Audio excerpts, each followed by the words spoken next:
First of all, I really wanted to thank Brian for giving me the opportunity to talk here. So I am going to present you tonight kind of a question that I want you to think about. So what if I were to tell you tonight that the VPN is no longer useful? So first of all, I want to introduce myself. So I am Sebastian Napoleon. As you can maybe hear, I'm French. I'm a cloud and DevOps consultant at Item Technologies, which is basically a French company, but we are also implanted in the US. We are in 3 different cities. So maybe someday you will find people with like this shirt. So this is my company. For a little background regarding myself professionally, I've started my quest in the cloud and DevOps path a year ago. So I've started with AWS, and I love to have goals and to define goals for myself. So I love certifications. So I've started with the Solution Architect Associate certification. Then when I first came to Ipen Technologies, I then defined another objective, which was the Terraform Certified Associate certification, because if you want to deploy your infrastructure, it's better with Terraform. Then I've had a mission in the serverless field in my company. And one morning, I just woke up and I wanted like a new goal, a new objective, and I wanted one which was a little bit bigger. So I've directly aimed to the solution architect professional. This was really a pain in the ass because I've had like less than a year experience with AWS and knowing in depth all of the services. This was a huge, like a really huge challenge for me, but I've made it. And then I've moved on, and a lot of my colleagues started to talk about Kubernetes.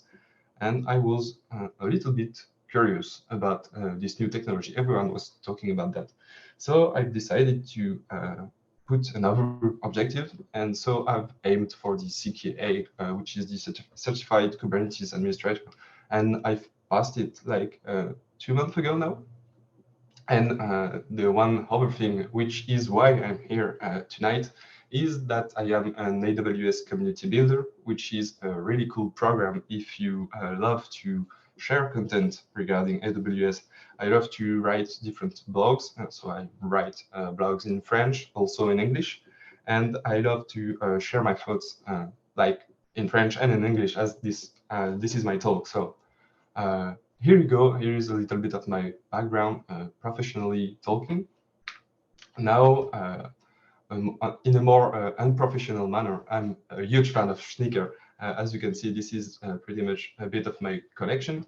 And also, since a week ago, I'm a proud motorbike owner. I don't have my driver license yet, but the motorbike is in my garage, so everything's nice. So for the agenda tonight, I'm going to start with a bit of context and overview because maybe some of us are not particular and friendly with what's a VPN and why do we use a VPN in our professional or maybe personal use. And then from this idea, I want to introduce you to this question, like why this new AWS services and how does it work? And then when you will be okay with the idea of these new services, I want to directly talk about the legacy part, because a lot of the time when someone introduces you a new service, you're like, oh, this is cool. I want to use it. Like now I want to migrate all of my application, my legacy stuff. I want to migrate it to this new service. So this is kind of the second topic I want to talk to you about, is how to handle legacy stuff. Then we will just go a little bit deeper into the access policies things.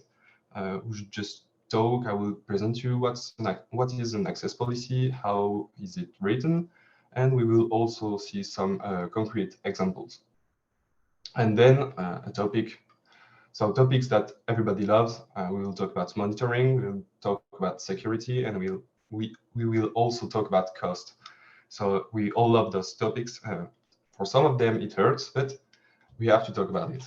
And just at the end, I'm going to do a little hands-on. So we will go together on the AWS console, and we will deploy this new service, and you will see that it works.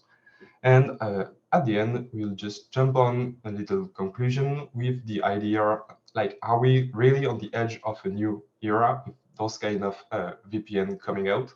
Or this is just, or is it just a new AWS service that no one will ever use? So let's start with a little bit of context and overview. So what is really a VPN? So normally, when you're out on your computer and you want to directly talk to the internet, so in the internet, you will just, so imagine there is not this on the screen. You will just go from your public IP, which is there, to the website operators, like using HTTPS. I assume that you all use HTTPS when you surf on the internet. So you will have this, and here the website operators will be able to see your public IP address. Also, the data will be encrypted by the HTTPS layer, but you won't have this another layer of security that the VPN provide you. So let's now talk about this VPN. So the VPN is the thing there. It is really kind of a tunnel between your computer and the internet. So when you connect to a VPN, you actually connect to a VPN server. So your computer establish a secure tunnel to the VPN server, and then the VPN server have also secure tunnel to all of the different website operators. The thing that's cool there is this tunnel is encrypted, and also when you talk actually to the different websites, so the website won't be able to know your public address IP because you will be talking to them through the VPN server, so through that public IP address. So this is something really cool. So if we are talking now about why a company will love to use these kind of features, it is because they can now restrict the access to application, like to internal application with the IP from the VPN server, because everybody will just come out from the VPN server with the same IP. So this is pretty basic. There will be just IP restriction. And also, if you want to use it for maybe your private usage, you can do this as well. And imagine I'm in France. I want to connect to a VPN server like in the US because I want to access to the Netflix US catalog. I will just have to connect to a US VPN server and then the website. So Netflix will assume that I am in Netflix, in the US, sorry. So I will access the Netflix US catalog. So this is basically what is a VPN on a high-level overview. I won't go in any depth because it can become a bit complicated, but this is what it looks like. So let's talk now a bit more on like a story of a casual Monday morning. So you just finished the weekend. You woke up on the morning. I hope you woke up because if you don't, this is maybe bad for you. So you woke up, you take a shower, then you take a tea or a coffee. Maybe you can take your tea or coffee and then shower, it's up to you. Then you just fire up your laptop because you're working remotely, you're working from home. Maybe you fire up just to watch like a YouTube video, or you fire up your laptop to start actually working.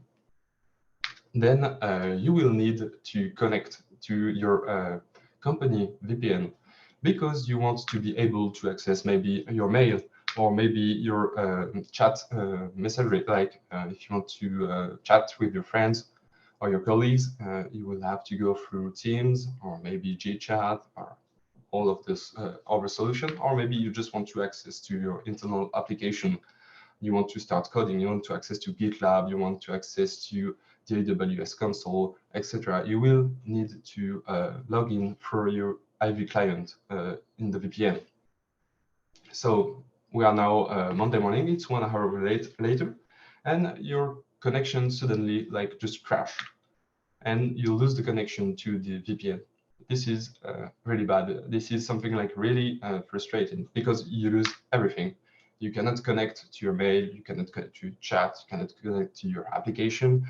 You have to do everything again. This is like really, really frustrating. I had a mission where this occurred like maybe 4 or 5 times in a day, and this was like really boring. And sometimes the VPN just crash, and for the entire day you just cannot access to your application, company applications. So this is kind of a single point of failure now in the company architecture. So now here comes really so AWS verified access. And this is the new AWS services which was introduced during the last reInvent. So this is pretty new. So there is two key features on this service. So you now don't need a heavy client, and that's so cool. So what will be used beside is you will use an identity provider, so an IDP for the all of the talk. I will maybe talk with IDP or identity provider. It's the same. So you will be using an IDP, and it have to be IAM Identity Center, or you can also configure any external providers that uses the OIDC for Open ID Connect standard. We will just go around this a bit in depth in the next slide. And also, one thing that's really cool is that you have a device-based provider. So you can restrict people based on their browser, based on their location and everything. And that's done with the help of the CrowdStrike and JMF. So the second key point is that this is based on zero trust security. So I don't know if you're familiar with zero trust security, but this is a very interesting feature. So each and every request that that is going to be made to your application will now be evaluated independently. So this is really cool. So those evaluations are based on policies which are written in CEDAR, and also those policies that you've written, you can attach them to an application, or you can also attach them on a group of applications. So this is kind of a basic overview of what AWS Verified Access does. I will go in depth during the next slide. So this is okay if you didn't have the whole thing now. So how does it really work? So this is there are 6 steps. You have the verified access instance, which is there, and the verified access endpoint, which is there, and this is linking to which, as you may know, it's an application load balancer, but there is actually a second type of destination which is available. We'll go through it later. You also have the verified access group, which is there, the access policies, the trust providers, and also the trust data providers, which are there. So let's go a bit in depth on all of those 6 different services inside the service. So first of all, I want to start with the verified access instance. This is really the core service of verified access. This is the service which centralizes everything. So it will evaluate each request. It will allow or deny the request, and it will allow or deny it based on defined security criteria, which you will be making by writing those CEDAR policies. And it also helps you organize your verified access group. So those things there, and also your trusted providers. So all of those things are linked together in this like big box, which is called verified access instance. This will make a lot of sense when I'm going to do the demo. You will see in the console, you pretty much have everything inside the instance. Also, you have the verified access endpoint. So basically, a verified access endpoint, you have to put in your mind that one endpoint equals one application. So this is in the AWS mind, like they want you to think that one endpoint is one application, we will see at the end that maybe this is not like actually the best use case for this service. And also, you have two different kinds of endpoints which are possible. You have the ALB, which stands for Application Load Balancer, but you also have the ENI, which is the Elastic Network Interface. One thing that you have to know is that the ALB have to be internal. It have to reside in the private subnet for it to work. So now you have the verified access group, which is like really cool. I love it. So this is pretty much a collection of applications who share similar security criteria. You can see it like as a big box where you put like some application that really share some same security criteria. Like if you have like, I don't know, like 10 applications which are used only by the finance department, so you will create an access group which is maybe called like finance, and you will have an access policy and a rule on this access group.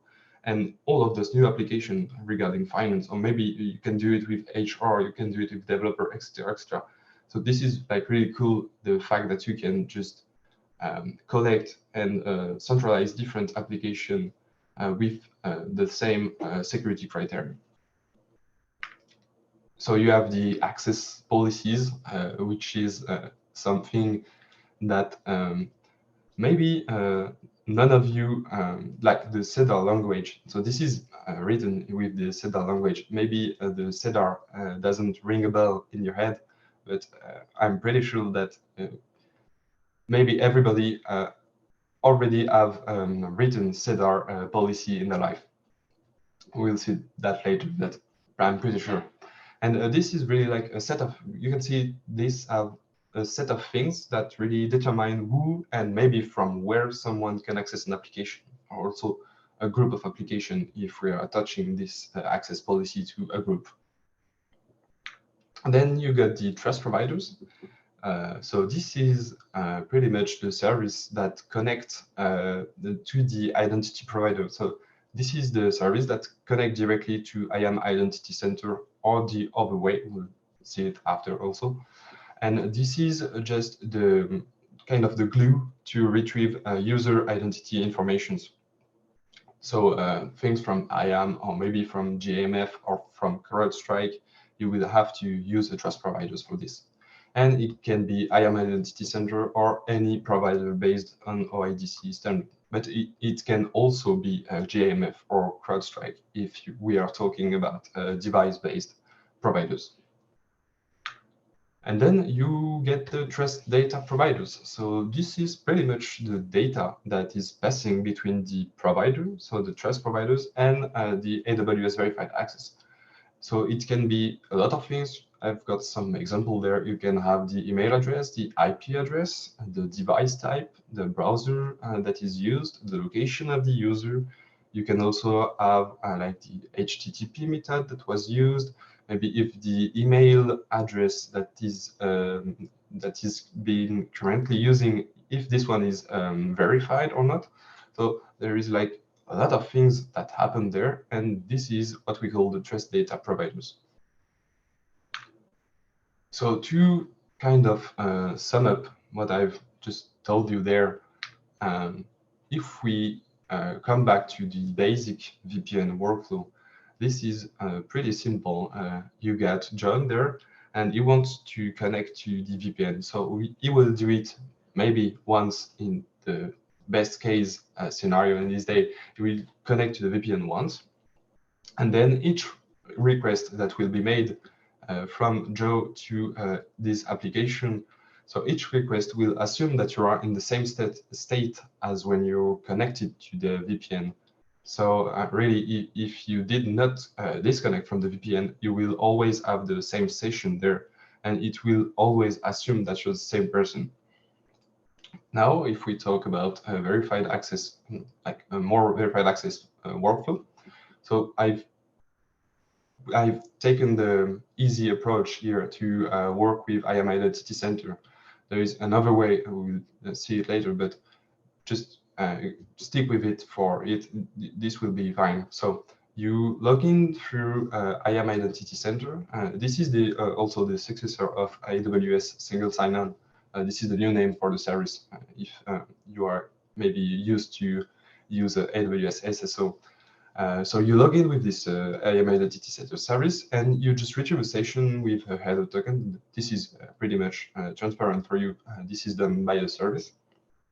And then each request that you will be going to make to an application, each request will be validated, and it will validate that you follow some kind of rules that you've written. And also it can validate if your device needs to be compliant to some regulation. So maybe you only want people coming from France to access to this application. Maybe you want only the people that have the version 1.0.0 from Google Chrome.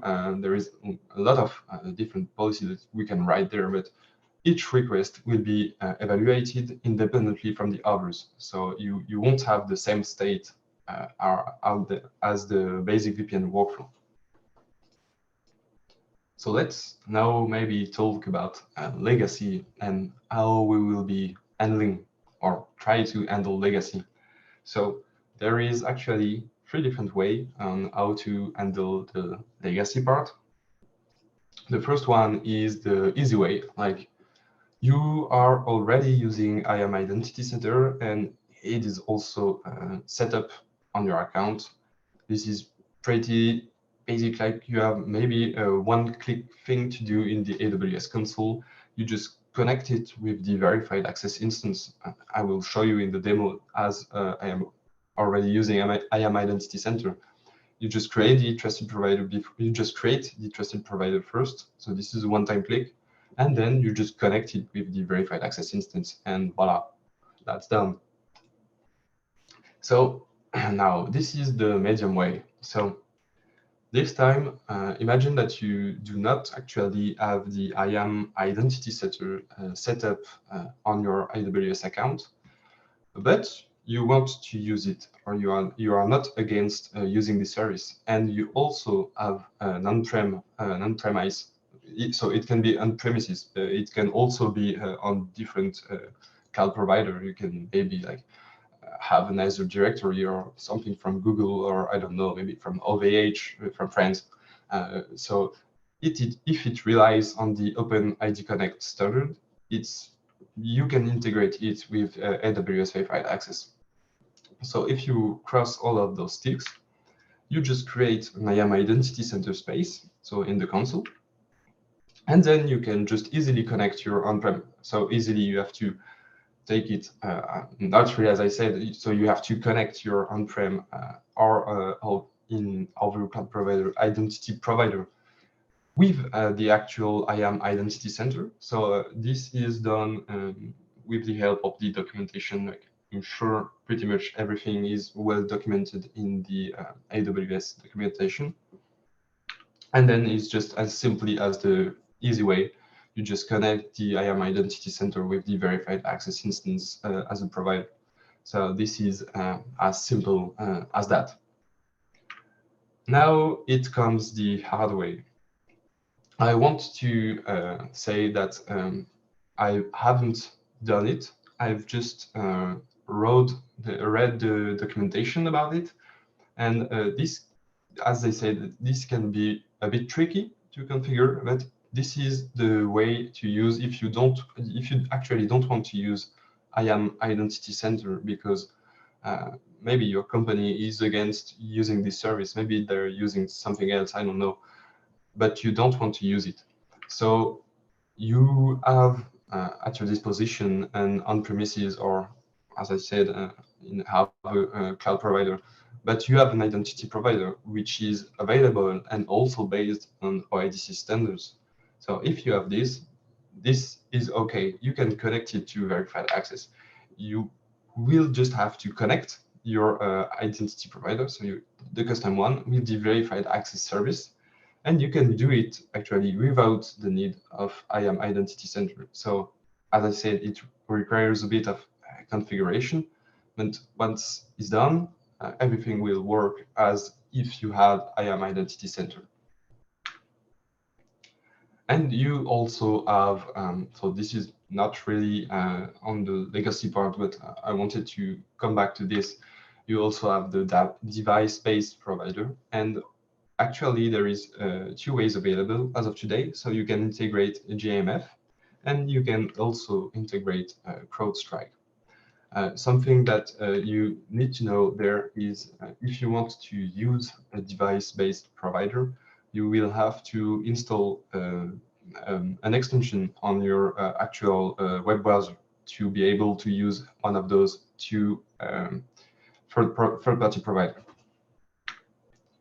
So let's talk now about the access policies part. I will just start with like a basic presentation, and I will follow with some real examples.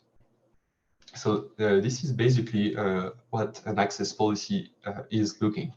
So you have different blocks. So yes, one thing that I have to. This is the SEDA language. This is not the first time that I'm saying the SEDA language, but everybody there, I think, have already seen those kind of things, but not maybe this when clause, because the effect there and the scope are just basic IAM policy.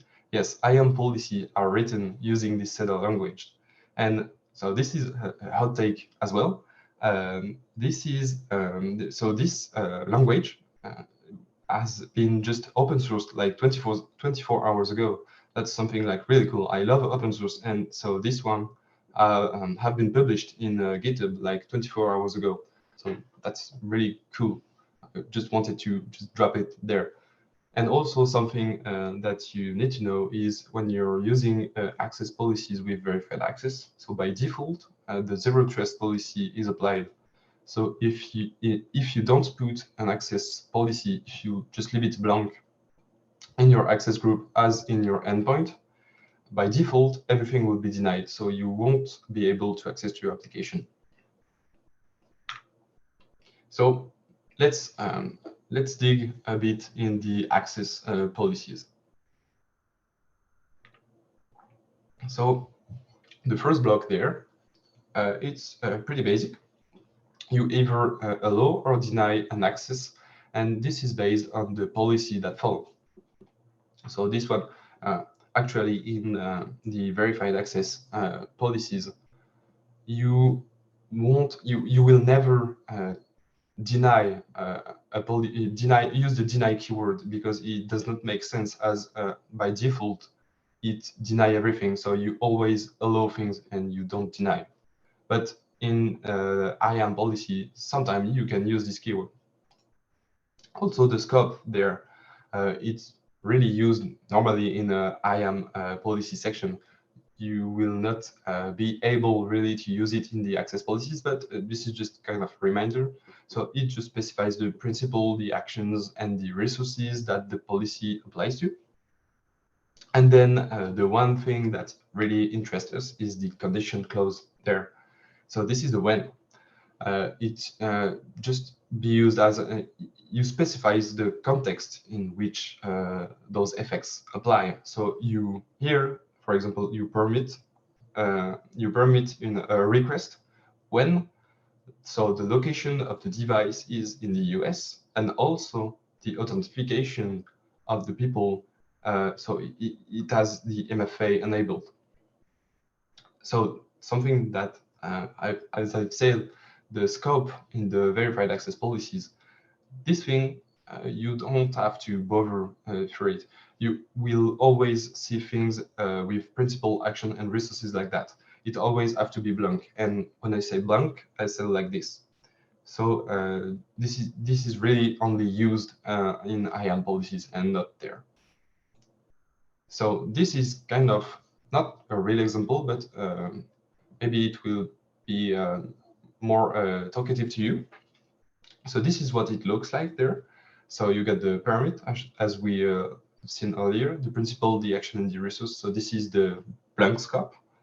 Then you got the when, and here you access the different attribute through policy reference name. This is a bit tricky. I've made a lot of time to actually thought about it and to find what how do we use this policy reference name? So when you create first your verified access instance on the console, it will ask you to have a policy reference name. And this is the keyword that you will be using to retrieve data from your trusted provider. So maybe it does not make sense now, but when we are going to go in the end zone, I will show you when you have to specify it and when you will be using it in your trusted provider.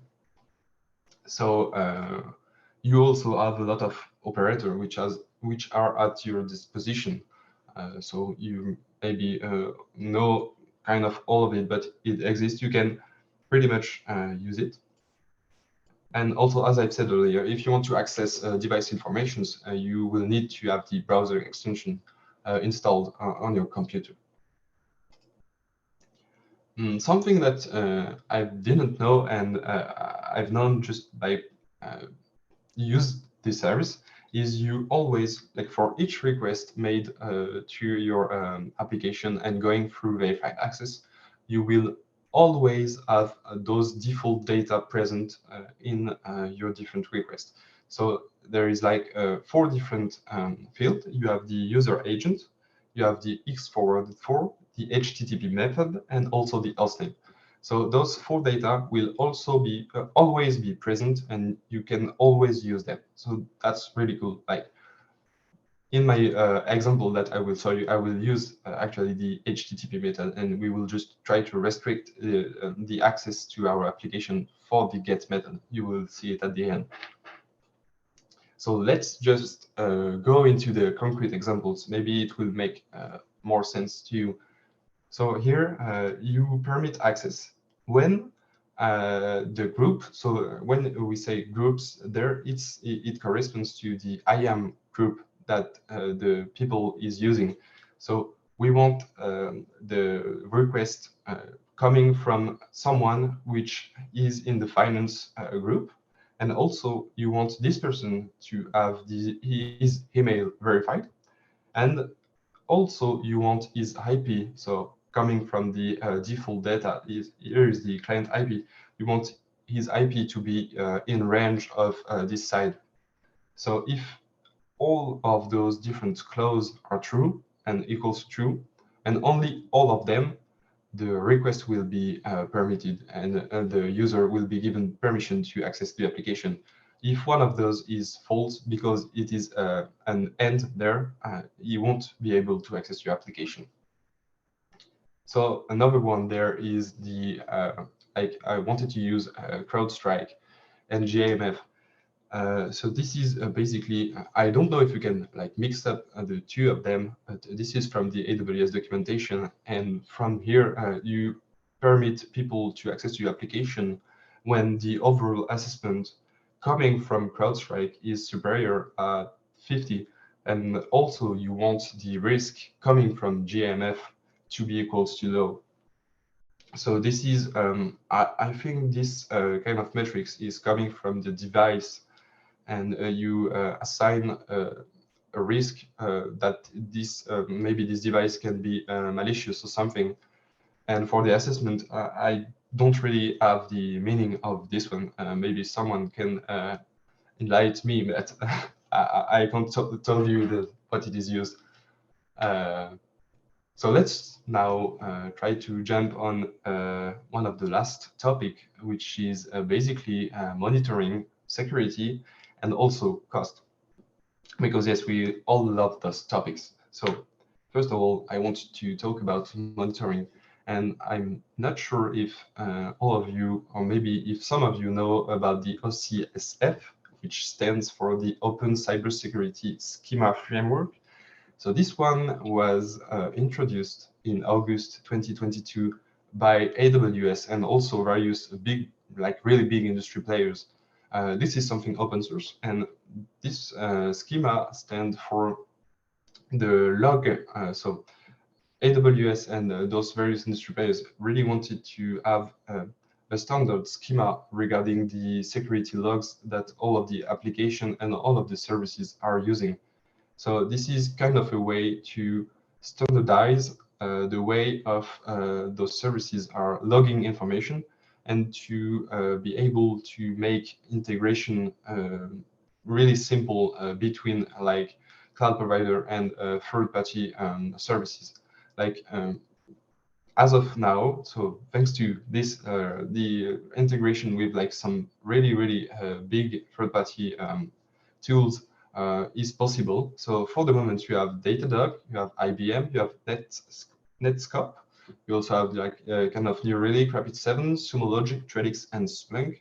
So this is the only one that are currently available. But one thing that AWS said is they really want to make this service as open as possible, and they really want to integrate with as many as possible third-party tools to be able to monitor things.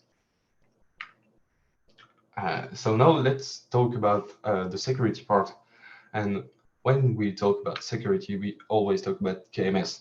So all the data that is running through this service is encrypted by KMS. And something that you have to keep in mind is that the key that is used by the service, so the KMS key that is used is actually held by the service itself. So you won't be able to use maybe like a CMK, or if you want to manage your own KMS key, you won't be able to use this. Also, if you want to use like service like Cloud HSM, maybe the newly introduced XKS, you won't be able to use it because so all this part of the security is transparent for you. So the key is held and managed by AWS. Also, if you want to audit the usage of this service, you will have to use AWS CodeTrail. So this is pretty basic for kind of all of the AWS service if you want to do audit. And also for the data in transit, the security is made by using TLS 1.2. Okay, this is now the big time. It's time to talk about the cost. So when we're talking about AWS verified access, you really have two things to consider when you're viewing your bill. So first of all, you will have to look at the hourly price. So there is one thing to look here is that the hourly price is per application. And when I say per application, is also per region. So if this is multi-region, you have to multiply the price of your application by the number of regions you're deploying your application to. So this example is not good because it is in my region, but in EU West 1, here is a basic example. So you paid $0.31 per application per hour, and this one is up to 148,800 hours, which corresponds to 200 applications that are running all time, so 24/7 in 1 month. And also for hours above, it costs $0.23 per application per hour. So this is a kind of a digressive cost if you have a lot of application running through verified access. And also one that is not as much as the hourly price you will see in the next example, which is like real examples. So each data that is processed costs $0.02 per gigabyte. So this is something that you have to keep in mind, but this is really not that much compared to the hourly price. So let's now just jump in the real life example. So if you got so basic stuff, if you got like one application which is running like 24/7 and maybe it's processing like 1 gigabyte of data each day, and also you deploy it in a single region. So this is like 700, which is the number of hours in a month. You multiply it by 1 because you have one application. You multiply it by 0.31, which is the price per hour. And you also add this gigabytes. So you had 1 multiplied by 30, which is the number of days in the month. And you multiply it by 0.02, and you have a total of $217.6 for one application and for one region. So this can be a lot, but let's just now jump into the hard one. So you got 210 applications. So this is maybe more like a real life scenario with like a big company using AWS. So you get 210 applications which are running 24/7, and each of them are processing like 1 GB each day. To sum up, I won't go into the details of this calcul, but you go to around $48,000 per month um, if you deploy it in one region. So maybe when you go into a larger company, you're like using like multi-region. So you will have to multiply this number by the number of region you're deploying your applications to. So it can go like, can really skyrocket, but something that it can be really put into perspective. Like if we think about a VPN that is maybe like crashing for a company, that the company is using a VPN on premises, they manage the VPN. If the VPN goes off for like 1 day or 2 days, and you have like thousands of developers that is, they really like, they can't work because they can't connect through the VPN. Like there is actually, I think, more money to be lost with this lack in the VPN than paying this kind of money for a managed VPN by AWS. Right. But Sebastian, can I ask you a question? Yep. What counts as an application? Sort of. Sorry? What counts as an application? And I'm thinking back to our microservice conversation earlier tonight. So an application here, as AWS will want you to think, is really like an application, an ALB or an ENI. So you have like, normally you have one application equals one endpoint. So each of your application normally will have to be a verified access endpoint. Okay. So every microservice will have to be an applications.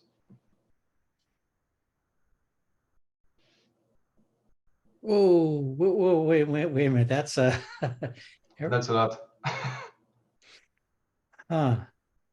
Okay.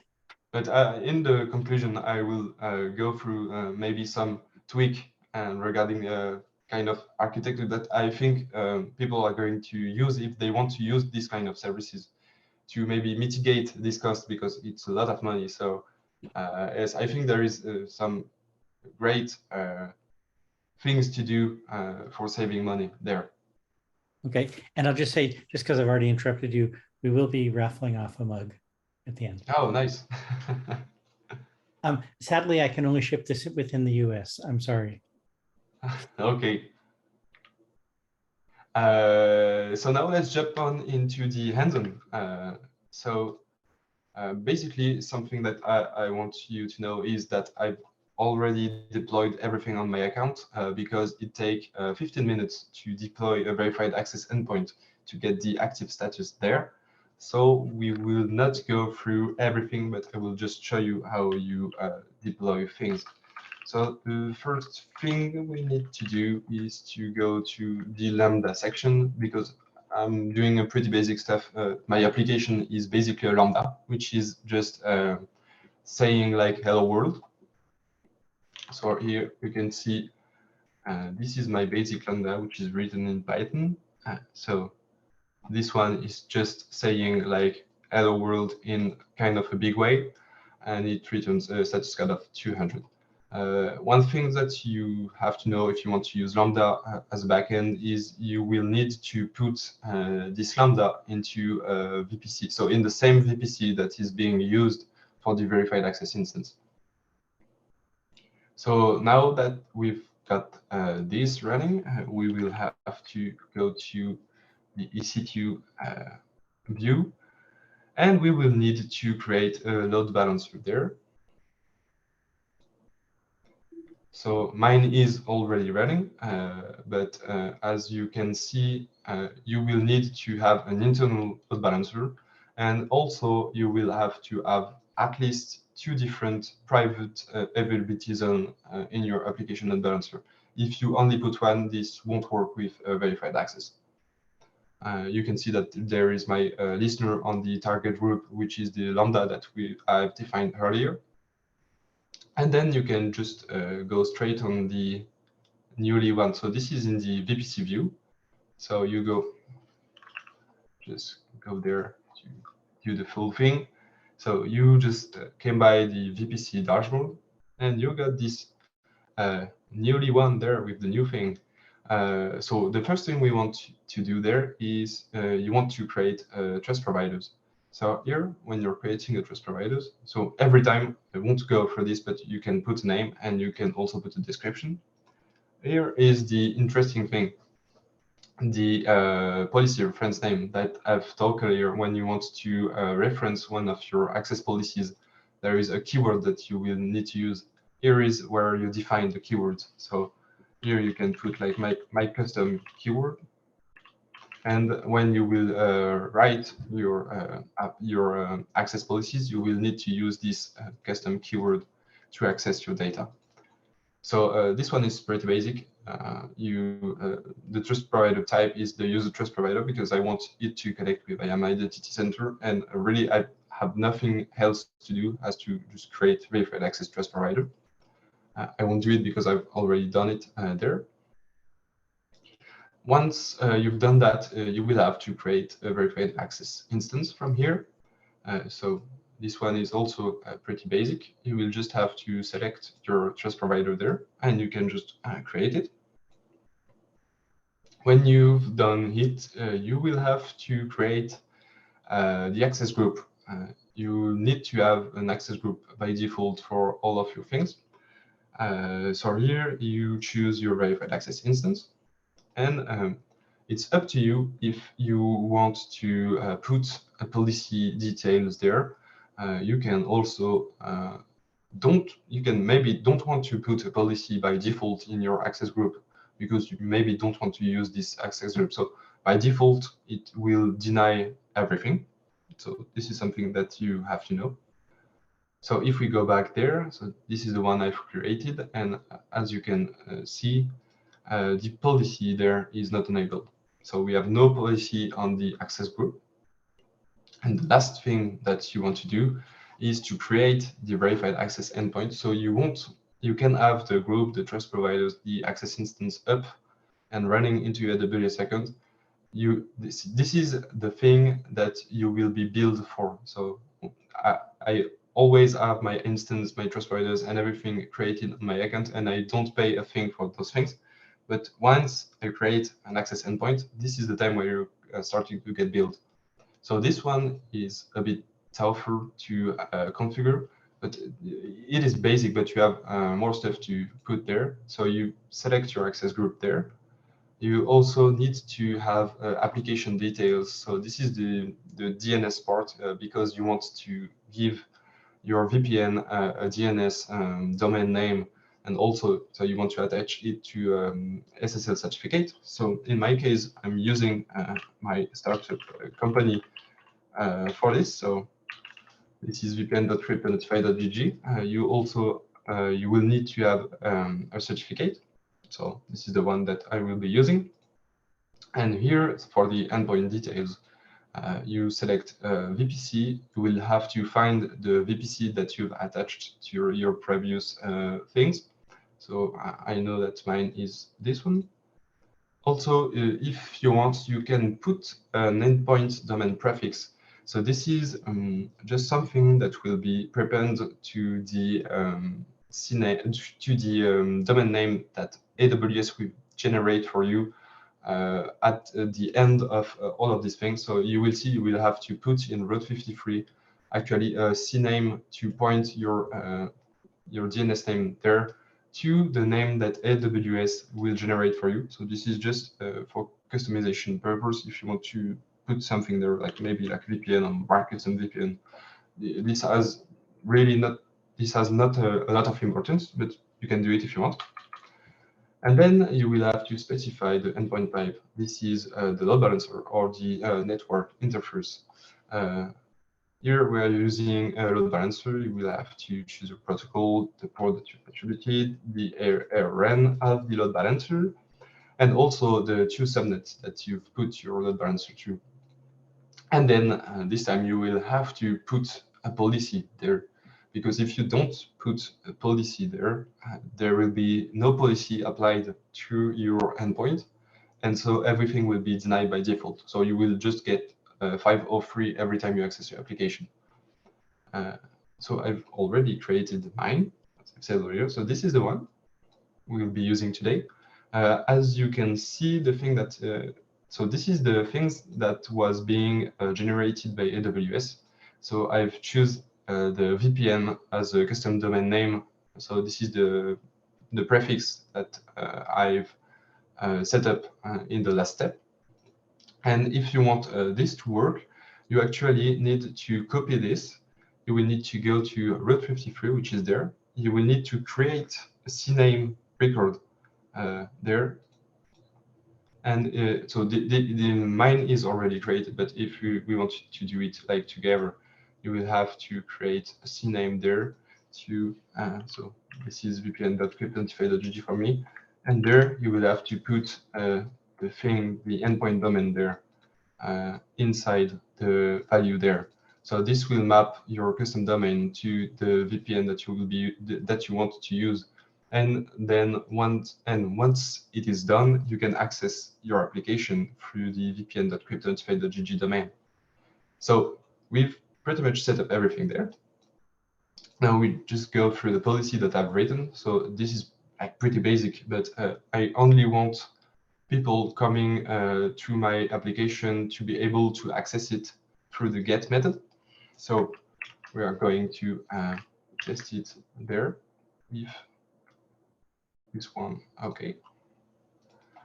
So you go. Normally, it will have to go to the IAM Identity Center.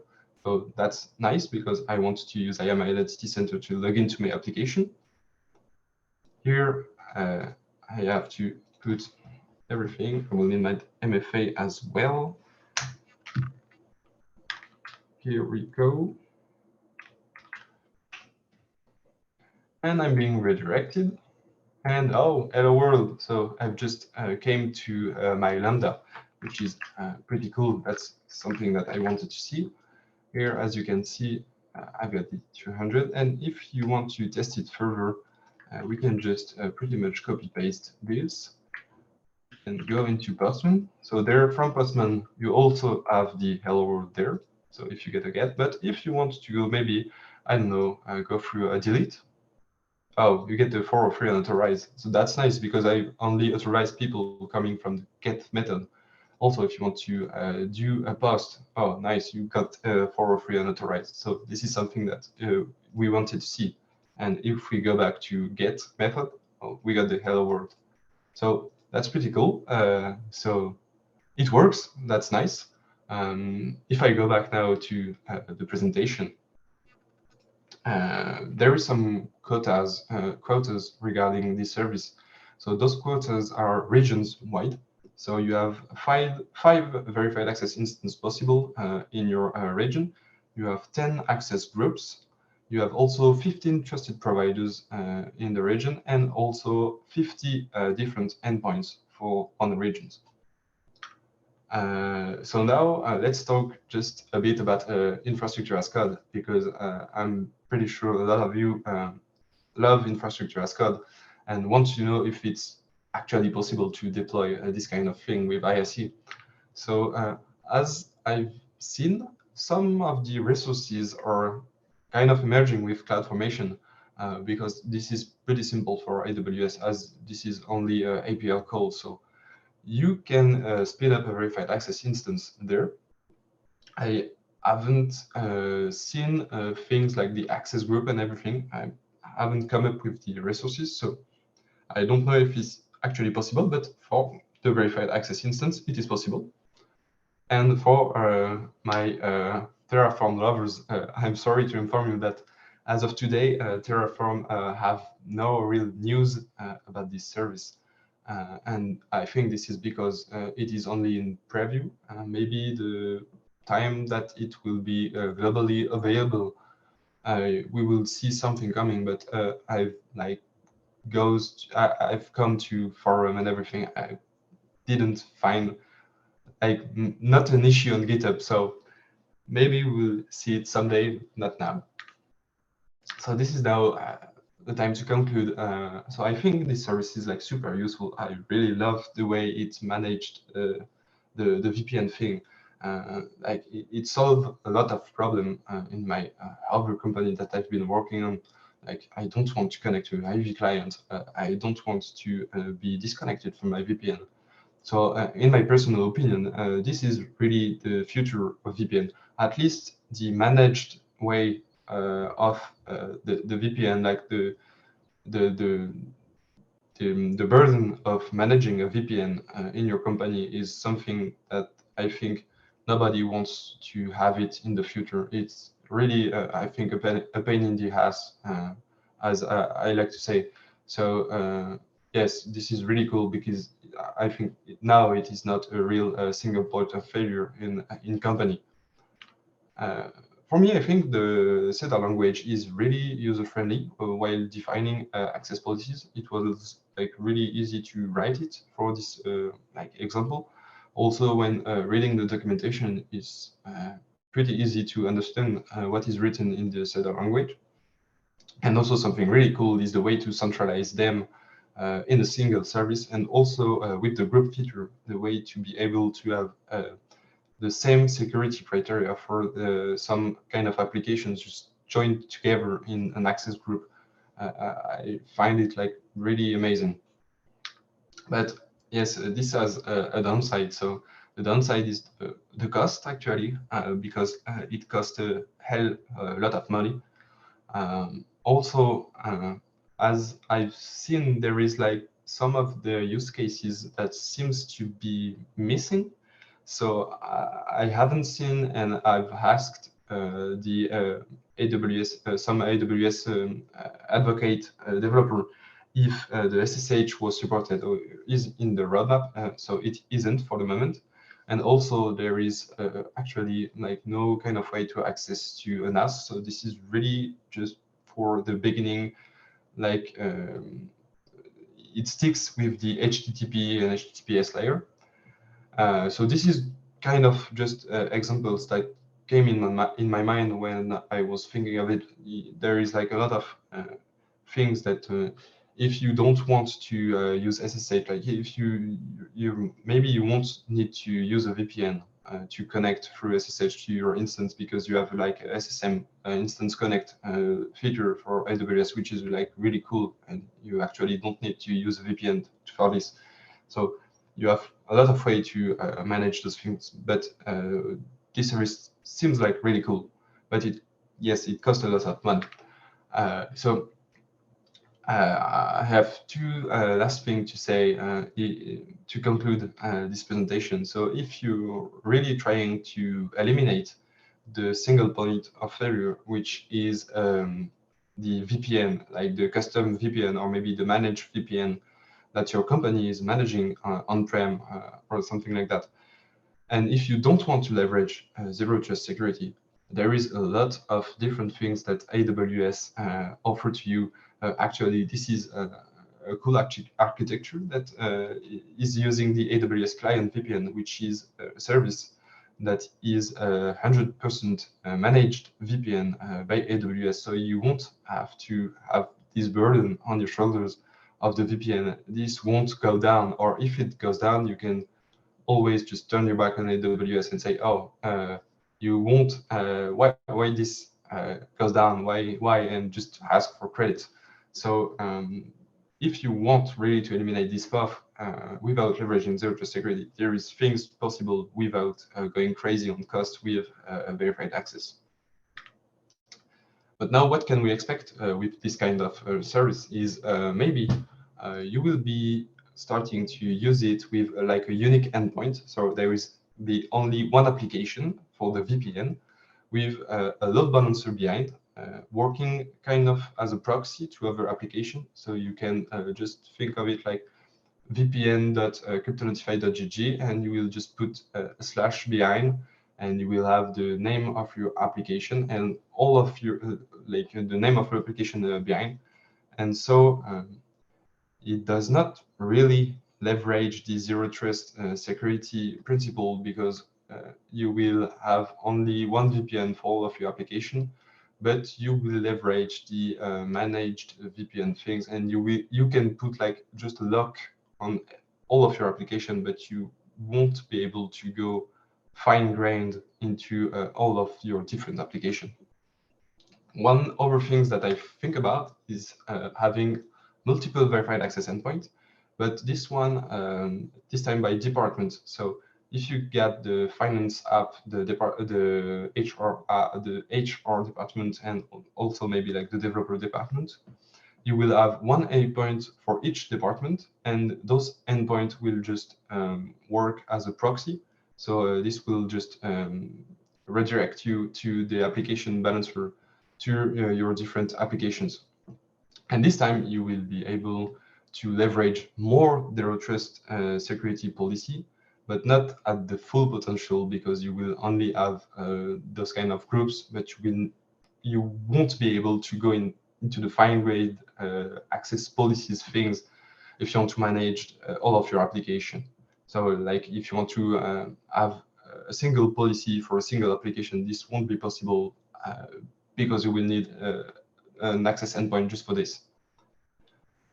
And that's pretty much it. That's nice. So it's been 1 hour.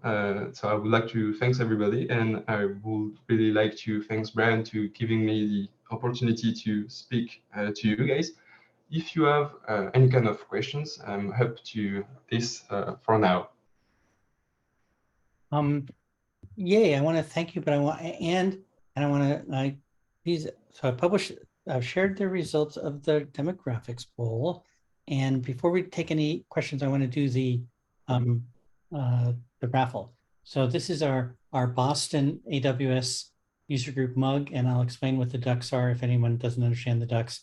And unfortunately, like I said, I can only ship within the US. So if you win and you're coming to reInvent and you're outside the US, I'll bring you one. So Sebastian, if you make your way to reInvent, I'll have one for you. So the trivia question, historically, I've always asked questions about Battlestar, Galactica, and Firefly and so on, but people suggested perhaps not. So in the spirit of the matrix that was the image for this thing, I'm going to ask a question. Type your answer in chat. First one who gets it right wins the mug. And the question is, in the movie The Matrix, Neo is asked to follow which animal to find Morpheus?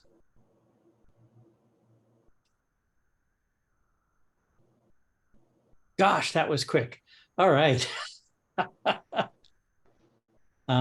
Okay, Elaine, send me your postal email. If you could send it to my email, this is my email address. Elaine, if you could email me your postal address, I will send you a mug. So cool, will do. Thank you. Excellent. Excellent. Any questions? Yeah, Sebastian, I wanted to ask about the microservices thing that was brought up earlier. If you have an application load balancer fronting an API gateway that then distributes out to your many hundreds of your microservices, is that a viable way to not be charged for your multiple hundreds of microservices, or is that not really a supported architecture? Yep, as long as you have an application load balancer like fronting everything, something is that the application load balancer will have to be internal, so it won't have to be public in the public facing internet. But as long as it is in the private subnet, it should work, yes. So this is kind of an architecture where as I've said, it works as a proxy there. So this is like kind of a unique endpoint for the VPN with a load balancer behind, working as a proxy. Okay, thank you.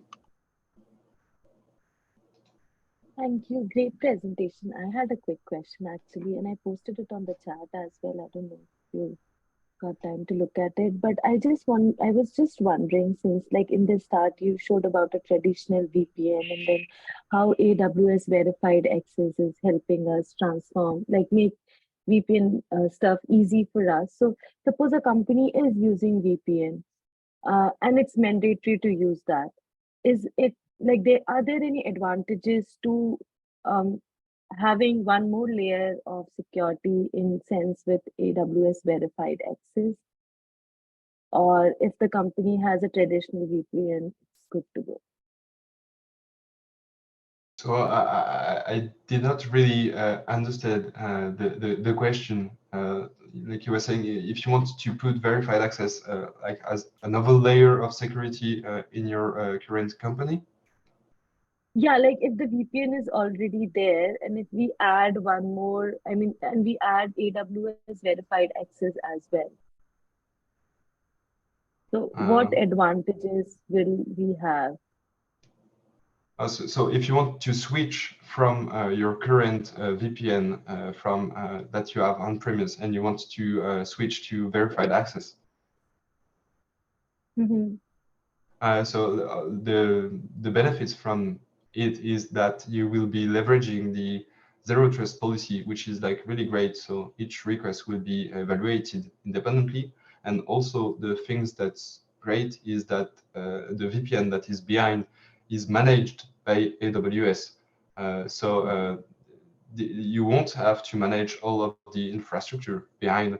You will you will not manage anything, and this is now AWS kind of fault if the VPN goes down, but this is kind of like wanting like an AWS Lambda or something like that to go down. It really not happen a lot of the time. So this is kind of a burden that you take off your shoulder in your company, I think.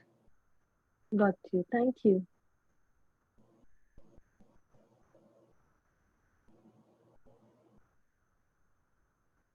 And in the chat, Mac asked a question that I didn't really understand. Mac, can you? Hey, how's it going? First, I just like to thank Sebastian and Brian. I'm currently in Code Fellows, which is a cyber security boot camp. So we have an assignment to attend a tech meetup. So I found this one. And my AWS knowledge, well, my tech knowledge in general is pretty minuscule, but I just set up my first VMs on Lightsail and EC2 yesterday. And I saw the relation with AWS. Just thought I would check it out. A lot of this is way above my pay grade currently, but I still think it's interesting. And I just needed like to talk to a couple people about maybe their job titles and maybe like a little bit of like what they do every day. If they mind. If they don't, it's not a big deal. Were you wanting to do that now or offline? Just because I'm cognizant of Sebastian's. Yeah. That's I have one already, and I just need one more. So if Sure. Sebastian has to go, it's all good. Thank you, Sebastian, as well. Yeah. Oh, thanks, Jovan. I just hope that my English accent was pretty much okay, because as I'm a French people, I hope this was good. No. Outstanding. Well, thank you so much, everyone. Next month, we'll probably, it's not set in stone, but we'll probably be doing joint meeting with Chicago User Group. So we have Ducks and Pizza, which seems to be an ongoing theme for us, and some of the speakers from the New Voices program. So, okay, I'd say let's all go to sleep. All right. Thank everybody. Thank Brian. Thanks, man. Appreciate it. Bye. Okay, bye-bye. I can go to Zoom. Right. And meeting.